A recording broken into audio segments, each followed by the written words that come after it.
এই কোথায় কি দেখেছো তুমি? আমাকে কি শারীরিক রোগী মনে করেছো? আমি তো মনের রোগ নিয়ে তোমার কাছে আসি, তুমি কি বোঝো না?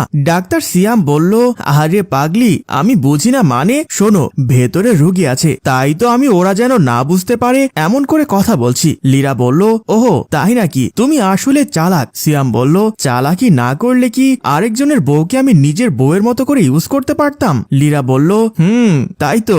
সায়েম বলল, কাছে আসো, বেশি কিছু তো করতে পারবো না, একটা লিপ কিস করি। লীরা বলল, যদি কেউ দেখে ফেলে তাহলে তো ইজ্জত সম্মান সব যাবে। সায়েম বলল, দেখবে না, কেউ কিচ্ছু দেখবে না। বলে সায়েম লীরার মাথা ধরে মুখের দিকে মুখ নিয়ে লিপ কিস করবে। এমন সময় এক রোগী গিয়ে বলল, স্যার আমাদের রিপোর্ট কি রেডি হয়েছে? সায়েম আর লীরা চমকে উঠে গেল। সায়েম রেগে গিয়ে বলল, আরে কিসের রিপোর্ট? একটা রিপোর্ট রেডি হতে 4 ঘন্টা সময় লাগে। রোগী বলল, স্যার আপনি তো বলেছিলেন আধা ঘন্টার মধ্যেই রিপোর্ট দিয়ে দেবেন। সায়েম বলল, যান ভেতরে যান, আমি রিপোর্ট পাঠাচ্ছি। রোগীটা ভেতরে চলে গেল। লীরা বাসায় ঢুকতেই তার শাশুড়ি বলল, বোমা তুমি কোথায় গিয়েছিলে সকাল থেকে? লীরা বলল, মা আমি ডাক্তারের কাছে গিয়েছিলাম, সকাল থেকে আমার মাথাটা প্রচন্ড ব্যথা করছিল, তাই একটু ডাক্তারের কাছে গিয়েছিলাম। শাশুড়ি বলল, বোমা তুমি না গতকালকেও ডাক্তারের কাছে গিয়েছিলে, তখন তো একেবারে মাথা ব্যথার ওষুধ নিয়ে আসতে পারতে। লীরা বলল, মা পাগলের মতো কথা বলেন কেন? আমি কি আগে থেকে জানতাম নাকি যে আজকে আমার মাথা ব্যথা করবে? শাশুড়ি বলল, আচ্ছা ঠিক আছে, তোমার সাথে কথা বলে কুল পাওয়া যায় না। শোনো, আমি একটু আমার বোনের বাসায় যাব, বাড়ির দিকে খেয়াল রেখো, আরো আগে যাওয়ার দরকার ছিল। বলে শাশুড়ি চলে গেল। লীরা তার রুমের দিকে গেল।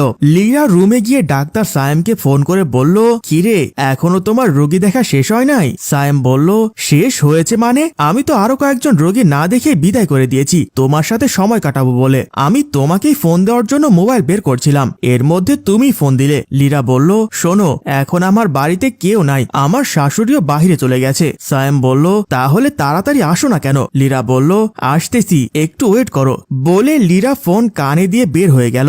লীরা বের হবে এর মধ্যে লীরার স্বামী নীরব বাহির থেকে বাড়িতে ঢুকছে। লীরাকে বলল, কোথায় যাও তুমি? লীরা অসুস্থ রোগীর মতো হয়ে বলছে, নীরব আমার প্রচুর ঘাড় ব্যথা করছে, আমি ঘাড় সোজা করতে পারছি না, তুমি বাড়িতে থাকো, আমি একটু ডাক্তার দেখিয়ে আসি। নীরব বলল, তোমার যদি বেশি খারাপ লাগে চলো আমি তোমাকে ডাক্তারের কাছে নিয়ে যাই। লীরা বলল, না তোমাকে নিয়ে যেতে হবে না, তুমি বাড়িতে থাকো, একটু পরে মা আসবে। নীরব বলল, মা আসলে সমস্যাটা কি? চলো তো আমি তোমাকে ডাক্তারের কাছে নিয়ে যাই। লীরা এবার বড় বড় নিঃশ্বাস নিয়ে বলছে, এই এখন তো একটু ঘাড় ব্যথাটা কমছে, আচ্ছা এখন আর যেতে হবে না। নীরব বলল, আচ্ছা ঠিক আছে, তাহলে ভিতরে গিয়ে কতক্ষণ শুয়ে থাকো। লীরাকে নিয়ে নীরব ভেতরে চলে গেল। ওইদিকে সায়েম লীরার অপেক্ষায় থাকতে থাকতে বিরক্ত হয়ে গেছে। কিছুক্ষণ অপেক্ষা করার পর লীরার নাম্বারে ফোন দিয়ে বলল, কিরে তোমার জন্য আর কতক্ষণ অপেক্ষা করতে হবে?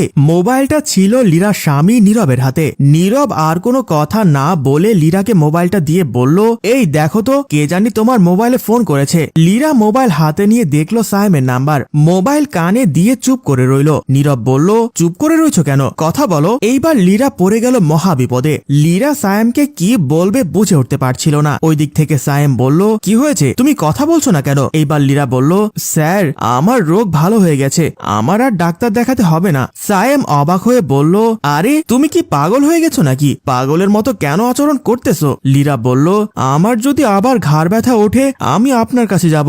বলে ফোন কেটে দিল। ওইদিকে সায়েম নিজে নিজে বলছে, আজব তো, কিছুই বুঝলাম না কি হয়েছে। নীরব লীরাকে বলল, লোকটা কে? লীরা বলল, ওই যে আমার ঘাড় ব্যথা করছিল না, তাই আমি ডাক্তারকে ফোন দিয়েছিলাম, আমার জন্য অপেক্ষা করছিল, আমি তো যাইনি তাই ফোন করলো। নীরব বলল, ডাক্তারের ভাষা যে এইরকম এই প্রথম শুনলাম। আচ্ছা এখন তোমার কেমন লাগছে, ঘাড় ব্যথা কমছে কি? লীরা বলল, হ্যাঁ কমেছে। নীরব বলল, আচ্ছা ঠিক আছে, তাহলে আমি দোকানে গেলাম। বলে নীরব চলে গেল। নীরব যাওয়ার পর লীরা মোবাইলটা হাতে নিয়ে সায়েমকে ফোন দেওয়ার চেষ্টা করছে, কিন্তু সায়েমের ফোন বন্ধ। লীরা মনে মনে বলল, সায়েমের আবার কি হয়ে গেল?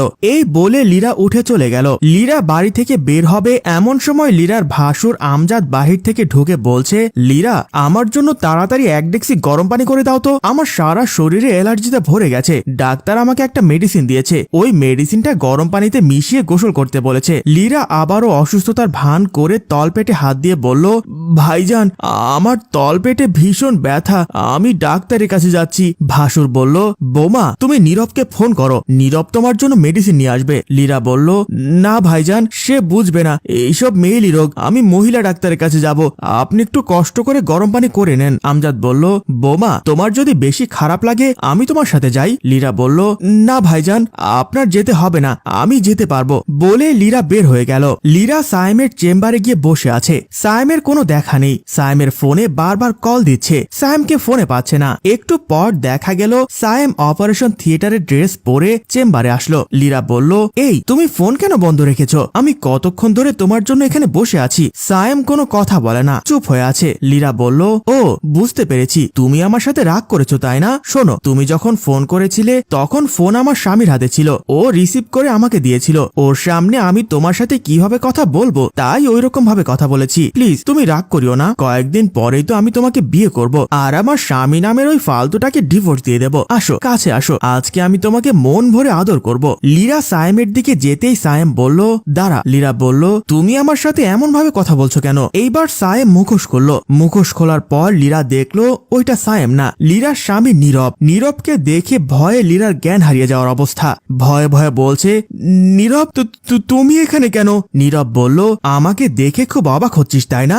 অবাক তো হওয়ারই কথা, কারণ এখানে তো আমি থাকার কথা না, তোর ডাক্তার থাকার কথা। সে আছে, এই ডাক্তারকে একটু নিয়ে আয়। সায়েমের হাত পা বাঁধা অবস্থায় একজন সায়েমকে নিয়ে আসলো। নীরব বলল, কর, তুই না তোর নাগরকে ভালো করে আদর করবি, কর আমার সামনে। লীরা আমতা আমতা করে বলল, নীরব তুমি যা মনে করতেছো তা না, আমি আসলে সায়েমের কাছে চিকিৎসা করতে আসছিলাম। নীরব ধমক দিয়ে বলল, তুই এখনো মিথ্যে কথা বলছিস? আমার ভাই, আমার মা আমাকে সব বলেছে তুই এক এক দিন এক এক রোগের অজুহাত দিয়ে এই ডাক্তার নামে লুচ্চার কাছে চলে এসে রঙ্গলীলা করিস। তুই কি মনে করেছিস তুই এইভাবে আকাম করে যাবি? আমি কিছুই জানতে পারবো না? শোন, অপরাধী অপরাধ করে বেশি দিন টিকতে পারে না, একদিন না একদিন ধরা খেয়ে যায়। তোর ডাক্তারকে তো ইচ্ছে মতো মারছি, এখন তোকে মারা শুরু করব। লীরা বলল, আমাকে ক্ষমা করে দাও। নীরব বলল, ঠিক আছে, ক্ষমা করব, একটা শর্ত আছে, ডাক্তারকে যা মারছি তোকে দ্বিগুণ মারবো, এরপর চিন্তা করে দেখব তোকে ক্ষমা করে দেওয়া যায় কিনা। এই বলে ডাক্তার এবং লীরাকে মারতে থাকে। সম্মানিত ভিউয়ার্স, পরকীয়া সমাজে ভাইরাসের রূপ নিয়েছে। যার মাথায় এই পরকীয়ার ভূত চাপছে সে সেখান থেকে আর সহজে ফিরে আসতে পারে না। তাই আমরা ওইরকম ঘৃণিত কাজ থেকে বের হয়ে আসি। গল্পটা ভালো লাগলে লাইক, কমেন্ট, শেয়ার করে সাথে থাকবেন। রচনা ও পরিচালনায় এম ইদ্রিস, প্রযোজনায় এফ এ নয়ন চৌধুরী।